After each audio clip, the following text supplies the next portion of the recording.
Ang kwento ay nagsisimula, nang ang isang lalaking nagngangalang Tamaki ay paulit-ulit na sinasaksak, ang babaeng sumasaksak sa kanya ay tila isang psychopath habang tinatawag ang pangalan niya. Nagsimulang magliwanag ang kanyang kutsilyo at hindi nagtagal, nawalan ng buhay si Tamaki at nabigla siya nang makita niyang sa paanong paraan ay buhay pa rin siya pagkagising, nakatagpo siya ng isang uri ng berdeng halimaw na kausap siya.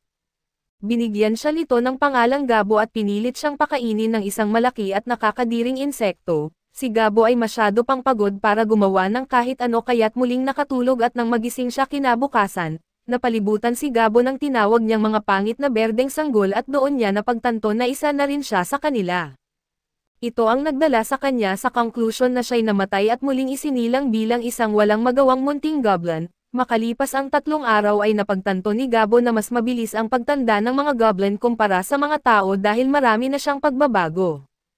Natuwa siya nang makitang siya ay may boses na muli at siya ay lubhang maliksi, nagdesisyon siyang huwag masyadong isipin ang mga bagay-bagay at naging mapagpasalamat na lamang siya sa pagkakaroon ng pangalawang pagkakataon sa buhay. Nagsikap si Gabo na mabuhay sa abot ng kanyang makakaya sa kanyang bagong buhay at nagtagumpay siyang umabot sa ika-4 na araw. Ang matandang nagpapakain sa kanila ay nagbigay alam sa lahat ng bagong silang na goblin na kailangan nilang kumuha ng sarili nilang pagkain pagkatapos ng huling kainan na ito, lahat sila'y nagpiging sa mga insekto at si Gabo ang unang lumabas para maghanap ng pagkain. Tulad ng dati ay mayroon lang isang araw at bughaw na kalangitan ang mundong ito, ngunit mayroon itong ilang pangit na ibon at toneladang halaman na hindi pa niya nakikita noon, na malinaw na nagpapahiwatig na si Gabo ay nasa isang bagong mundo. Nagawang mag-usap ng mga goblin kaya't nakipag-team up si Gabo kay Gab. Si Gab ang pinakamalaki sa mga batang goblin at sinadya ni Gabo na makipag-alyansa sa kanya dahil malaki ang maitutulong nito sa kanya sa pangangaso. Ang dalawa ay magkasamang nagtutulungan habang hinahabol ni Gab ang isang unicorn na kuneho at tinatapos ito ni Gabo. Sinubukan ni Gab na kumain ng hindi nagpapaalam kay Gabo kaya't sinaktan siya ni Gabo at sinisigurado na naintindihan niya na dapat silang magbahagi ng pagkain. Pagkatapos ipakita ang kalikasan ng kanilang relasyon kay Gab, sinubukan ni Gabo na tingnan kung magagamit niya ang sungay ng kuneho bilang sandata.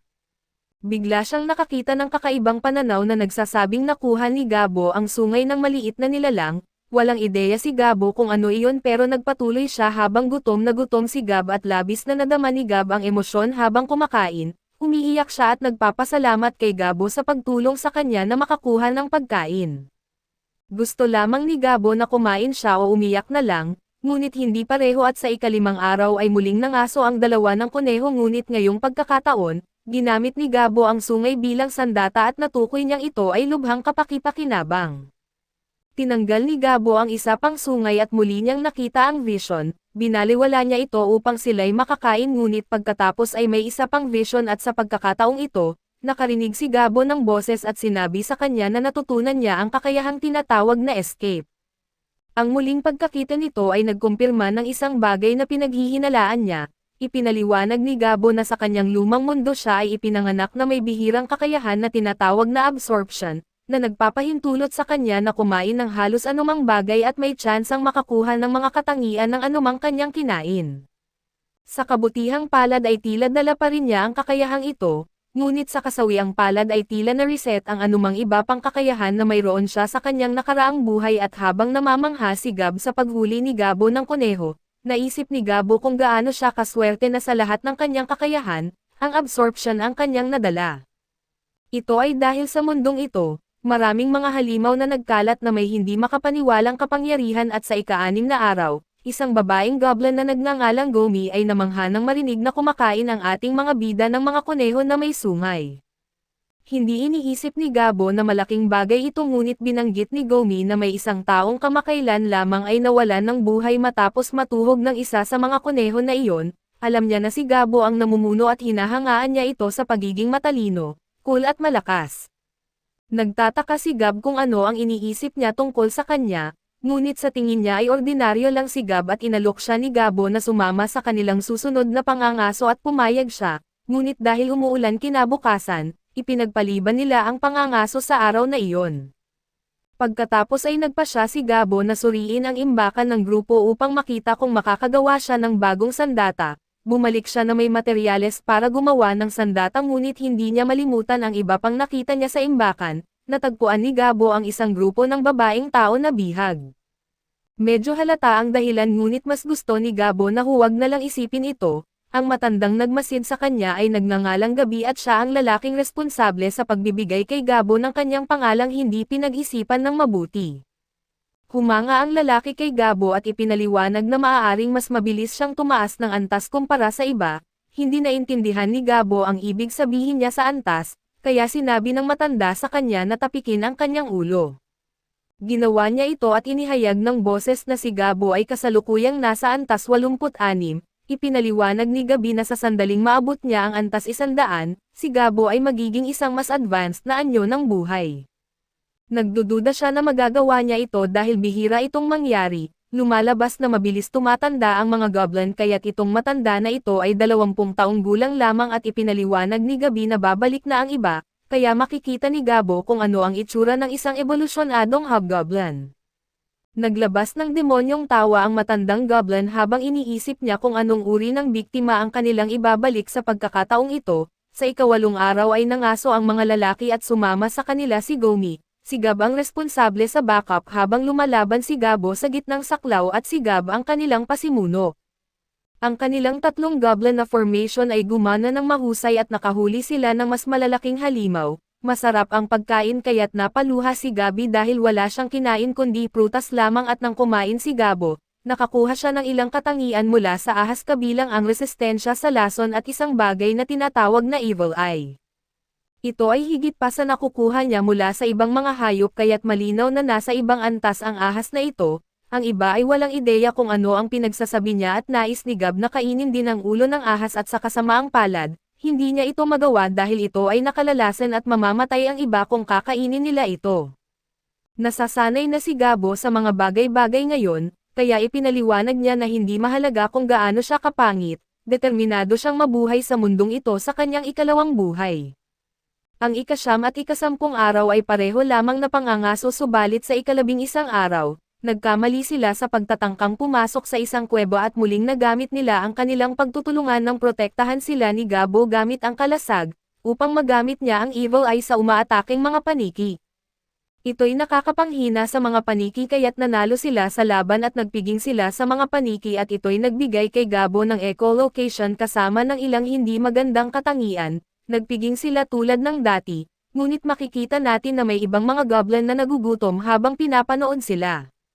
Isang gabi, pinapalibutan si Gabo ng ibang mga goblin habang siya ay natutulog kaso ang matalino na goblin ay laging aktibo ang kanyang kakayahang mag-observe, pinahihintulutan siya nito na maramdaman na sinusubukan siyang atakihin ng iba, kaya't tinalo niya ang lahat ng 6 sa kanila.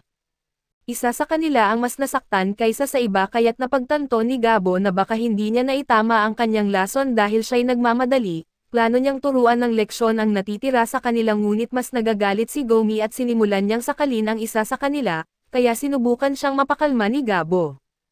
Sa ika-13 araw, hinarap ng ating bida ang mas malaking halimaw at natulak pabalik si Gab kaya't nadisarmahan ni Gabo ang orc, binali ni Gabo ang binti nito at sinabi sa iba na siya na ang bahala mula doon at pinanood nila habang pinapatay ni Gabo ang orc. Ang pagkain sa orc ay nagbigay kay Gabo ng kakayahang gumamit ng wika ng orc, mga libodo at isang bagay na tinatawag na detect analyze at iniisip pa rin ni Gabo ang tungkol sa pag-atake sa kanya ng iba, kaya pagkatapos kumain ang kanyang mga kaibigan, nagpasya siyang dalhin ang natitira pabalik upang makakain din ang iba. Sa una ay nagdududa ang iba, ngunit tiniyak sa kanila ni Gabo na okay lang at nagpasalamat silang lahat kay Gabo at nagsimula silang kumain ng magandang pagkain sa unang pagkakataon. Tumayo si Gabo sa ibabaw nila habang kumakain sila at nag-iisip kung paano siya hindi kailanman gumawa ng pagtulong sa mga walang kakayahan sa kanyang dating mundo.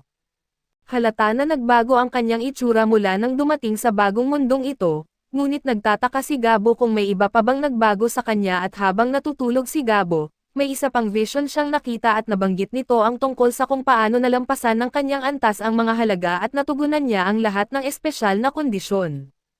Makikita natin na may nabanggit ito tungkol sa ebolusyon, ngunit masyado nang pagod si Gabo para basahin ang anuman dito kaya't nag-swipe lang siya ng oo at bumalik sa pagtulog. isang huling mensahe ang nagbabasa na si Gabo ay tumanggap ng biyaya ng Grand God of Demise and Origin. Kinabukasan ay napansin ni Gabo na mas kamukha na niya ang sarili niya noong nakaraang buhay. Pagtingin niya kay Gab, nalaman niyang ito ay nagbago na rin sa anyo nito. Humanga si Gomi sa kanyang mga kaibigan habang tinuturo niyang mas malaki at mas cool na sila ngayon. Nagulat si Gabo na pareho silang naka-rank up na agad dahil wala pang isang buwan mula nang sila ay isinilang. Nais ni Gab Kichi na subukan ang kanyang bagong lakas kaya inakala ni Gabo na gusto niyang mangaso. Ngunit sa pagkakataong ito, nais ni Gab na subukan ito sa pamamagitan ng pakikipaglaban kay Gabo at talagang nagustuhan niya ang ideya. Ang dalawang pinaganda at pinatibay na mga hobgoblin ay lumaban sa labas at ipinakita na sila ay mas mahusay na mandirigma ngayon. Medyo mabagal si Gab kaya madali siyang tinalo ni Gabo. Namangha si Gab sa lakas ni Gabo subalit ipinaliwanag niya na tinalo siya ni Gab pagdating sa dalisay na lakas. Sa puntong iyon ay naramdaman ni Gabo na may paparating na gulo at nagulat siya nang malaman niyang nagtatago si Gomi malapit lang. Pinaalalahanan niya siya tungkol sa crossbow na ginawa nila noong nakaraang araw at inutusan siyang kunin ito. Nakita nila kung ano ang panganib at isang grupo ng mga lobo na mabangis na hinahabol ang ilang mga kuneho, at doon ay tumakas ang isang orc sa takot sa kanila kaso ito'y walang silbi dahil madali rin itong napuksa ng mga lobo. Natukoy ni Gab na sila ang perpektong target upang subukan ang kanilang bagong lakas, kaya pinasimulan niya si Gomi sa pamamagitan ng pagpapaputok ng isang pana sa isa sa kanila. Pagkatapos ay sumugod si Gabo at Gab Kichi para simulan na bugbugin ang mga lobo. Ibinunyag ni Gabo na ginamit niya ang kanyang lason sa mga pana ni Gomi na nagpahintulot sa kanila na madaling maparalisa ang pinuno ng mga lobo at nang wala na ang kanilang pinuno, nawalan ng koordinasyon ang mga lobo at ito ay kulang na sa teamwork kaya't madaling nag-api ni Gabo at ng kanyang grupo ang mga ito. Isang huling lobo ang natira ngunit ito rin ay namatay at napagtanto ni Gabo na ito ang pinuno kaya't kinain niya ito at nagbigay sa kanya ng ilang kakayahan sa militar na pamumuno. Nagbigay si Gabo ng mas maraming pagkain sa iba kaso ipinaalam sa kanila na kailangan nilang magsimulang manghuli ng parehong dami ng biktima na ibinibigay sa kanila. Natatakot sila na hindi nila ito magagawa kaya nakiusap sila kay Gabo na turuan sila kung paano manghuli. Pumayag si Gabo na ipakita sa kanila at lalo silang nagpasalamat nang sabihin niya na tuturuan din niya sila kung paano gumawa ng mga sandata. Sinabi ni Gabo na hindi ito malaking bagay dahil magkakasama naman sila at nagsimula silang lahat na ipagdiwang ang kanyang pangalan. Hindi sigurado si Gabo kung bakit pero sa sandaling ito, pakiramdam niya ay nakikita niya ang landas na kanyang tatahakin sa bagong mundong ito. Kakain siya ng walang tigil upang maging mas malakas at pagkatapos ay pangungunahan niya ang kanyang mga kasamahan para makamit ang kanyang tunay na layunin. Naglagay ito ng ngiti sa kanyang mukha at 4 na araw ang lumipas. Nagdalamhati si Gabo kung paano ang kanyang mga kasama ay marami pang kailangang matutunan. Nag-ensayo sila ng husto at nagulat si Gabo nang aksidente niyang makita si Gomi at sa 17 araw. Lahat ng babaeng tao na bihag ay kumuha ng kanilang sariling buhay at nagkaroon ng tahimik na pag-alaala si Gabo para sa kanila kasama si Gabi. Lumipat tayo sa 24 na araw, doon ay sinasanay ni Gabo ang iba pang mga goblin at sa panahong iyon, patuloy din siyang kumain ng bawat kaaway na may potensyal na makita niya at marami siyang natutunang bagong kakayahan. Biglang isa pang grupo ng mga goblin ang lumalapit at handa si Gabo na protektahan ang lahat laban sa kanilang ngunit pinigilan siya ni Gab at ipinaliwanag na sila ang kanilang mga raider. Nagulat si Gabo nang marinig na sila rin ang mga ama ng henerasyon ng mga goblin ni Gab. Ang mga raider ay nakahuli ng isa pang grupo ng babaeng tao at natuwa ang masasamang goblin dahil ang huling batch ay kumuha ng kanilang sariling buhay. Lumalabas na ang DNA ng goblin ay napakalakas na kapag sila ay nakikipag-ugnayan sa ibang species, nagre-resulta pa rin ito sa mga anak na goblin. Naiintindihan ni Gabo ang instinct na magparami kaso hindi ibig sabihin nito ay sang-ayon siya sa nangyayari. Hiniling niya na siya ang mag-alaga sa mga babaeng tao subalit ito ay nagpagalit lamang sa mga raider at handa na ang henerasyon ng mga goblin ni Gab na ipagtanggol siya, ngunit ito ay nagdulot lamang ng paghati sa dalawang grupo. Sa sandaling iyon, dumating ang dalawang babaeng goblin na sina Habo at ang mage na si Hops upang maawat ang dalawang panig at pigilan sila sa pagkakaroon ng isang digmaang sibil. Ang dalawang henyo na ito ay may naisip na mahusay na ideya na magkaroon ng laban sa pagitan ng mga lider ng bawat henerasyon, at ang mananalo ang magpapasya kung ano ang gagawin ng nayon. Mula sa puntong iyon, Gusto ng Raider na turuan ng leksyon si Gabo at pumayag din si Gabo na lumaban. Napakabilis natapos ang laban dahil gumamit si Gabo ng isang uri ng mahiwagang sinulid na hindi maunawaan ng iba kung paano niya nagawa. Ipinaliwanag ni Gabo na natural lang na lumalabas ito sa kanyang katawan, naisip niya na ito ay isang kakayahan na natutunan niya na nagpapahintulot sa kanya na gumawa ng sinulid ng gagamba, na natutunan niya pagkatapos kainin ang isang demonyong gagamba. Namangha ang mga babae na may isang tulad niya ang ipinanganak habang sila ay wala, at inanunsyo ni Gabo ang kanyang bagong opisyal na katayuan bilang leader ng nayon at tinanong niya kung mayroon bang problema dito, ngunit walang naglakas loob na tumindig laban sa kanya. Sinabi ni Gabo sa mga tao na iniutos niya sa lahat na huwag silang galawin, wala rin siyang gagawin at makakahanap sila ng panahon para maibalik sila sa isang nayon ng mga tao. Nagtaka ang mga babae kung kailangan nilang gumawa ng anuman at nalaman natin na hindi ganap na walang pag-iimbot ang mga aksyon ni Gabo. Gusto niya ang kaalaman ng mga tao at nagtanong si Gabo sa kanila at nalaman na ang mga babae ay bahagi ng isang merchant na negosyo noong inatake sila ng mga goblin, pinatay ang lahat ng mga lalaki, at ang 5 babae na ito lamang ang nakaligtas. Sa ika-28 araw, nagulat si Gab na makitang tila masaya ang mga babae at napagtanto niya na hindi pa sila nakaka-move on sa lahat ng nangyari, nagpapanatili lang sila ng positibong saloobin dahil magpapagaan ito sa mga bagay. Nagluto si Gabo para sa kanila, umaasang makakatulong ito at kasama sa mga babae ang 2 magkapatid na marunong magluto at manahi, ang isa na may salamin ay isang mage, at ang babaeng makalimutin ay isang tagatasa at panday. Tungkol naman sa babaeng may pulang buhok, siya ay isang baguhang mandirigma kaya't nagpasya siyang isama siya sa kanilang pagsasanay paglaon at sinanay ni Gabo ang lahat ng husto at ininsulto sila kapag sila ay napapagod. Sa susunod na ilang araw, nagtuon siya sa mga ehersisyong panggrupo sa halip na sa pangangaso at ipinagdiinan niya sa kanila ang mga bagong patakaran na itinakda niya para sa grupo. Ang ika-31 araw ay maulan kaya't si Gabo at Gab Kichi ay nagkaroon ng matinding sparring habang namamangha ang lahat sa panonood. Nang gabing iyon, naramdaman ni Gabo na isang grupo ng mga goblin ang malapit nang lumabag sa kanyang patakaran tungkol sa mga babaeng tao. Pinutol ni Gabo ang isa sa mga goblin at pinigilan ang iba at paalala niya sa kanila ang mga patakaran na itinakda niya at pinarusahan ang isa sa kanila dahil sa pagsasalita ng pabalang sa kanya. Humingi si Gabo ng paumanhin sa mga babae at umiyak sa kanyang mga bisig ang babaeng may pulang buhok. Dumating ang iba pang mga goblin kaya kinutusan ni Gabo si Gab na dalhin ang mga pinigilang goblin sa labas. Pinatipon din niya ang iba pang mga goblin upang sila ay manood sa gagawin niya sa labas. Nagpadala si Gabo ng mensahe sa iba sa pamamagitan ng paggamit sa mga ito bilang halimbawa, walang awang binugbog niya sila at sinigurado na naiintindihan ng lahat ang mga patakaran ng kanilang nayon, nakuha ng lahat ang mensahe ng malakas at malinaw kaya't pinauwi niya sila. Itinigil ni Gabo ang kanyang aksyon bago pa man niya tuluyang makuha ang kanilang mga buhay, na nangangahulugang si Hopkan na pinakamatindi ang parusa, ay namatay kinabukasan. Sa ika-32 araw, muling ginamit ng koponan ni Gab ang kanilang kahanga-hangang pagtutulungan upang mapabagsak ang isang Tri-Horn Horse. Medyo mahirap ito ngunit nangangahulugan lamang ito na nakatanggap siya ng maraming bagong kakayahan.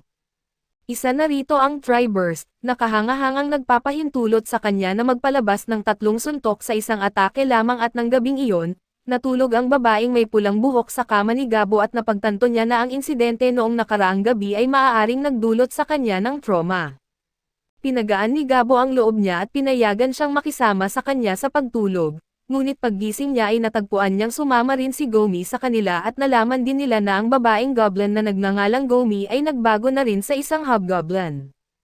Sa pangkalahatan, maayos ang takbo ng mga bagay at pinamamahalaan ni Gomi ang unit na pangmalayuan at si Gabi ang namumuno sa kanilang armadong puwersa. Si Habo ang nag-aasikaso sa puwersang nakatuon sa mobility at si Gabi naman ang namamahala sa suporta sa likuran na nakatuon sa mga gawain.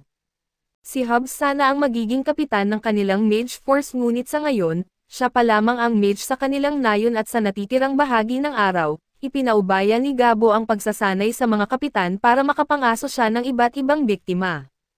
Sa malalim na kagubatan, sinubukan niya ang ilang magic death at nagulat sa kung gaano ito kalakas nang madali niyang wasakin ang isa sa mga makapangyarihang Tri-Horn sa isang atake. Napagtanto lamang ni Gabo pagkatapos nito na ang mahika ay nagpasobra sa kanyang kumpiyansa habang siya ay pumapasok sa hilagang kagubatan. Doon ay natagpuan niya ang isang kakaibang lugar na puno ng dugo at naalala niya ang isang bagay na sinabi ni Gabi sa lahat ng mga goblin. Binalaan ni Gabi na huwag kailanman pumasok sa hilagang kagubatan sa anumang dahilan dahil mayroong isang nakakakilabot na crimson na halimaw na tinatawag na Red Bear. Ito ang eksaktong sitwasyon kung saan natagpuan ni Gabo ang kanyang sarili ngayon, at nakita niya kung paano madaling winasak ng monster na ito ang isang Trihorn. Ang armor ng Trihorn na napakahirap nilang pasukin kanina, ay walang anuman para sa oso na ito at biglang lumitaw ang Red Bear at kinilala ni Gabo na ang isang normal na tao ay malamang natatangkang tumakas, ngunit hindi normal na tao si Gabo at nais niyang harapin ito at talunin ito, at kainin ito upang makita kung anong uri ng kakayahan ang kanyang makukuha. Plano ni Gabo na gamitin ang bawat sandata sa kanyang arsenal kaya't nagsimula siya sa pamamagitan ng paggamit ng Phase 1 Demise Magic at pabalik sa nayon. Nag-aalala si Gabi dahil matagal na niyang hindi nakikita si Gabo at di rin siya nakita ng iba, kaya lalo lamang itong nagpalala sa kanyang pag-aalala. Pabalik kay Gabo. Nagulat siya nang isakripisyo ng Red Bear ang kanang braso nito upang depensahan laban sa kanyang demise spell. Inilabas ng oso ang isang sunod-sunod na atake at napagtanto ni Gabo na hindi siya mapoprotektahan ng pino na armor na natanggap niya mula sa Trihorn. Kailangang mag-offensive si Gabo kaya't tinarget niya ang ulo ng oso para sa kanyang atake. Muling nagulat si Gabo nang hindi niya mapasok ang bungo ng oso gamit ang kanyang sandata, at sa halip ay itinapon siya ng oso. Tinatakpan ni Gabo ang kanyang sarili gamit ang sinulid ng gagamba, ngunit ito ay nakawala at nakakagulat na gumamit ng isang napakalakas na hininga ng apoy, natakpan ng apoy ang kagubatan at kailangang pagalingin ni Gabo ang kanyang mga sugat. Nakababahala ang atake dahil kailanman sa kanyang nakaraang buhay, hindi pa nakakita o nakarinig si Gabo ng isang oso na naglalabas ng apoy at napagtanto ni Gabo na kailangan niyang maging handang tumanggap ng pinsala upang manalo. Gumawa si Gabo ng isa pang atake at pinrotektahan ang kanyang sarili mula sa hininga ng apoy. Mahirap talunin ang hayop sa labas kaso matalino na ginamit ni Gabo ang atake ng hininga ng apoy laban sa oso, at napasok niya ito sa pamamagitan ng bibig nito. Nasiyahan si Gabo sa kanyang sarili ngunit nagulat na malaman na hindi ito sapat. Tinulak siya ng mabangis na oso pabalik at ginawa ni Gabo ang kanyang makakaya upang malimitahan ang pinsalang natanggap niya. Napakarami pa ring natamo na pinsala ni Gabo mula sa napakalakas na atake kaya't kinilala niya na tabla ang labanang ito. Nasa loob pa rin ng bibig ng oso ang kanyang espada, kaya kahit papaano ay hindi na ito makakagamit pa ng hininga ng apoy at ang napakalakas na oso ay walang senyales ng pagbagsak, ngunit isang atake na lamang si Gabo mula sa pagkatalo ng kanyang buhay. Nasa malaking kawalan man si Gabo at ipinahayag niya na magpapasarap lamang ito sa kanyang pagkain at nagpatuloy si Gabo sa labanan at nakapagdulot ng ilang pinsala. Hindi ito sapat kaya't sinabi niya sa oso na gusto na niyang kainin ito at umatake ulit, ngunit nakita natin na nawalan siya ng braso. Sa ika-34 na araw, sa wakas ay nanalo si Gabo sa napakahirap na labanan ngunit bahagya siyang nakaligtas at sa wakas, nakakain ni Gabo ang oso at nakatanggap siya ng maraming makapangyarihang katangian, kabilang na ang matinding pinsala at labis na lakas. Hindi nagtagal ay nawalan ng malay si Gabo, ngunit muli nating nakita na lumampas na siya sa kanyang mga halaga ng antas at natugunan ang lahat ng kondisyon, na nagpapahintulot sa kanya na mag-evolve sa isang bihirang species ng ogre. Unti-unting nawawala ang kanyang malay, kaya't simpleng pinili ni Gabo ang oo at nang hindi na nagbabasa pa at sa ika-35 araw, patuloy na kumakain si Gabo sa oso at nakakuha ng mas marami pang hindi makapaniwalang makapangyarihang katangian. Hinawakan niya ang kanyang kutsilyo na tila mas maliit na kaysa sa dati, at nagulat si Gabo nang napagtanto niyang siya ay naging isang ogre at doon ay bumalik si Gabo sa nayon, ngunit lahat ay natakot sa kanya at natakot na sila ay nasa ilalim ng pag-atake. Naghanda silang tumakas habang nagtataka kung bakit nakasmile sa kanila ang ogre at umaasa na sana ay naroon si Gabo para iligtas sila, pero sa kabutihang palad ay nakilala siya ni Gabi ngunit sa halip na magulat sa kanyang ebolusyon, nagalit siya sa kanya dahil sa matagal niyang pagkawala. Nasaktan lang siya subalit pinagalitan pa rin niya si Gabo at nagalit siya dahil nawalan siya ng braso, ngunit ang lahat ay namangha na nagawa niyang talunin ang Red Bear at si Gabi ang pinaka-nagulat sa lahat dahil binigyang diin niya na nagawa ni Gabo na talunin ang Panginoon ng Hilagang Kagubatan 1 buwan lamang matapos siyang ipanganak. Marami ang may tanong para sa kanya, ngunit si Gabo ay masaya lamang na siya ay nakaligtas at nakabalik sa kanyang bagong tahanan sa kanyang bagong mundo. Kaso dito muna matatapos ang recap natin sa bagong anime na ito. Antabayanan po ninyo sa susunod na linggo ang bago nating episode.